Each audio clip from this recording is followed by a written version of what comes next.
Hello everybody and welcome back to another episode of Microsoft Flight Simulator, and today we are back with some more news and updates for you guys, as well as a couple other videos coming down the pipeline later this afternoon. If you are interested in acquiring any of my overkills tutorial guides or simply interested in supporting the channel, please consider joining me on Patreon. Patreon subscribers level tier 2 and above have access to all of my guides as well as any future guides that come along down the road. Patreon link can be found in the description below, and thank you to all of my current subscribers.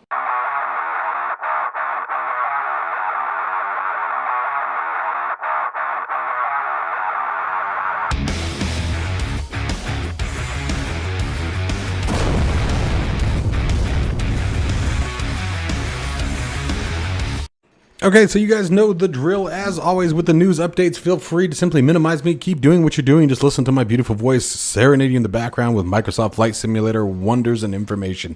First up, we have Bluebird Simulations has provided an update of the 757. In this particular video that they have linked here in FS Elite's website here, guys, you can actually see the 757 fly a DME arc demonstration. I'm really impressed with the sounds and the overall cockpit textures. Some of them look a little bit on the dull side, but again, obviously this aircraft is extremely still a work in progress and we don't have any kind of release date on it as of yet. However, the narrow body airliner is a aircraft that I am very, very excited for. I love the overall look and style of the 757. It sort of combines what you would see like a 737 and the same similar cockpit as what we see in a 747 with the FCP and everything like that looking very, very similar. I really am excited for this aircraft. One of my favorite aircrafts in P3D was the 767 and the 757. I loved both of those aircraft. I thought they were a ton of fun. P3D or X-Plane, I might be getting the two confused, but either way, I enjoyed the aircraft very, very thoroughly. So the 757 is one that I am definitely going to be picking up as soon as it comes out. I love the aircraft. I love its capabilities, the style of it. I love the nostalgia in the cockpit, given the fact that it's not fully glass cockpit. We don't have all the automation that exists in some of the newer and more advanced aircraft. And then plus you just get that big aircraft size of the 757 in comparison to like the 737 or the A320. So it's definitely an aircraft that I'm super excited about. I highly recommend you guys check this one out. Click on the link down in the description below. It will be titled 757. Come to this page, watch the YouTube video, and check it out and tell me what you guys think down in the comments below. I would love to hear from you guys. RD Presets has released Bergen Airport. My wife actually just got back not too long ago from this particular airport itself. This is a very, very beautiful location out in Norway that I highly recommend that you guys check out and pick this one up. Again, beautiful, beautiful YouTube video that they have put together presenting the airport and all of its features. It looks absolutely fantastic. Now, obviously, this one hits close to home. My wife took an entire trip around Norway, got to see the Three Swords, a bunch of different Viking locations, and then Bergen was one of the locations that I believe they started in. And so I'm going to be picking this up because it just makes it possible for me to sort of re-experience that excitement along with her. So I'll be grabbing this one. It looks absolutely stunning. They put a ton of work into not just the airport, but the sort of surrounding area as well as the details and not missing any of the fine details that make an airport with a bunch of the static objects as well as just overall texturing and detailing that you would see at an extremely busy airport like this one. So super excited for this one. This one I was really, really happy to see that was done. Again, it's irony that this was just back in October that my wife took that flight. So really cool, really cool. I'm definitely going to be picking this one up and figured I'd share that with you guys as well. Next up, FlightSim Expo 2023 registration will open on December the 17th. Now, if you are part of the Flight Simulators Association, you can, if you are one of the first 200 registers, you can get a $30 discount off, bringing your total price down to $50 for the weekend event. The event starts on June the 23rd, goes the 23rd, 24th, and 25th. On the 23rd, it's going to be located at Houston's Hobby Airport. And then in the Saturday and Sunday, it's going to be over at the Lone Star Flight Museum, also located in Houston. There's a couple different airports that are located nearby. There are deals that are being set up with Delta, United, and Southwest. Can all provide discounts for your flight if you guys are interested in joining this. FlightSim Expos are a ton of fun. I went to one in Vegas a few years back. And we had an absolutely great time. Unfortunately, the channel was still very much in its infancy, so I didn't know a whole lot of people. I wasn't very popular, as far as the flight simulation community. I'm hoping this time to be a bit more active and have a bit more fun with it. But the amount of information that is provided at these just alone for real world flight and simulation is just absolutely phenomenal. You can really come away with a ton of information. Make sure you guys go to the FlightSim Expo's website. You can just Google FlightSim Expo 2023 and you guys will find it. And there they'll break down the venues and a bunch of the events that are happening. And they may not even have all of them listed as of yet. As you know, we're still a few months out. There's probably still a bunch of vendors and things that are going to be there. Usually you have representatives from Thrustmaster and many of the large developers that show up to these as well.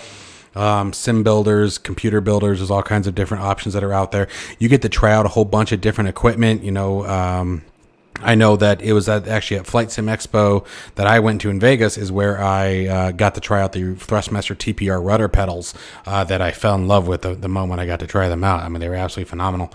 And there's just a ton of things like that. And there's a bunch of seminars and different events that you guys can take part of, all part included in the package. Make sure that you guys give it a shot. If you guys are interested in attending this, I would definitely take a look at registering as quickly as possible. You don't want to miss out on any of these events. They are a ton of fun, and like I said, yours truly will be attending this next one, so I would definitely absolutely enjoy seeing you guys there.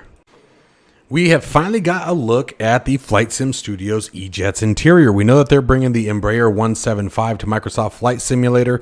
Last week, or is it last week or week before, we got to see the exterior models of the aircraft, and now they are finally publishing some video footage of the interior. Again, make sure you guys click on the link down in the description below and come check this out. It looks absolutely stunning. They're really doing a great job. This is another aircraft that I'm super excited to see, simply because it is outside of the realm of the aircraft that we currently have. New cockpit textures, new yoke system, completely different FMC and FMS design that we see here on the display that's showing on the screen here. It's going to be fun to see a completely different style of aircraft and a completely different method of programming. I think my biggest appeal to many of these large airliners isn't so much the flying, it's the programming, it's the learning the systems and how they all work is the appeal to me. I have some of the most fun with my flights actually setting up the aircrafts, for everything from, electrical power, basically going from cold and dark to ready for takeoff. And then, of course, the takeoff is fun, landing is fun, right? But it's really in the programming stage where I have the most fun. So every time that we get a new developer of aircraft, and I'm talking about real world developer, so in this case the Embraer, every time we get new manufactured aircraft, I really have a great time with them because it gives me a chance to learn a completely different way of programming and navigation and seeing all the different systems and how one layout differs from the other. So this is really exciting to see this particular video, and I'm absolutely looking forward to this particular brand of aircraft and can't wait for the launch. There's a bunch of things that are going to be already interactive with the cockpit just in this video, such as sunscreen, the flight deck door, movable pilot seats, and more. And as movable pilot seats, as silly as that may sound in the beginning, if they do it the same way they do in DCS, it actually will be really awesome because it's a great way to adjust your camera view. Now, if the camera is static, which I'm guessing it likely will be, I guess it really depends. I'm not a programmer, so I don't know if this can be done in Microsoft Flight Simulator or not. But for example, in DCS world, there's a few aircraft, the F-16 being one of them, for example, the Hornet being another, the A-10. There's a switch on your knee board panel, typically, or knee panel, and that you can, raise or lower the seat. You can't move it forward and backwards, but you can raise and lower it. And it's a very convenient way when in the cockpit to adjust your camera views, especially like if you're in VR or something like that. So the movable cockpit seats, if it's just movable for the sake of being movable, I don't know. But if it actually moves the camera, that could be really slick. If the camera moves with the seat, that could be a really nice advantage to have. Anyways, so keep your fingers crossed that progress continues without issue for this particular line of aircraft, and that we get to see it up in our flight sim skies soon. Fly Tampa Las Vegas has been updated to version 1.7. If you guys already own it, make sure that you head on over to their website or use the Fly Tampa Universal Installer to update to the latest version. Glide Slopes ILS and DME have been updated. I wanted to make sure that I specifically stated that because as of, I think it was World Update 10, it was broken, and it might have even been before that. The ILS was wrong. It pulled you a few degrees right of the runway if memory serves. Well, I guess it depends on what direction you were coming from. But things like that, and then you would find yourself a bit too high. So the reason why I am specifying this one, I actually love what they did with Vegas. They did a great job on the strip, really brought it to life. The lighting effects are fantastic. The texture is absolutely fantastic. They really did a good job. I like Fly Tampa stuff. I really do. I believe you can find this on their site for $19.99. US dollars, and I really enjoy it. Like I said, they really turned Vegas into a very fun attraction to fly around at night, especially with once we started getting the inclusion of helicopters. It was a really nice scenery to have, and I highly recommend this one if you're interested in checking out what the strip looks like in night in Las Vegas. And it's just because of how much detail they really did put into it. They put a lot of detail into the strip and a little bit of downtown area. So, absolutely recommend this one, guys. Well, guys, that's going to wrap up today's news video. We have one more video that's going to be coming out today. We're going to try to do a Cessna Citation Longitude video with the beta AAU1 update included with that particular video. So stick around for that. You should have that here in an hour or two. So as always, guys, stay safe and healthy. I'll see you in the next one.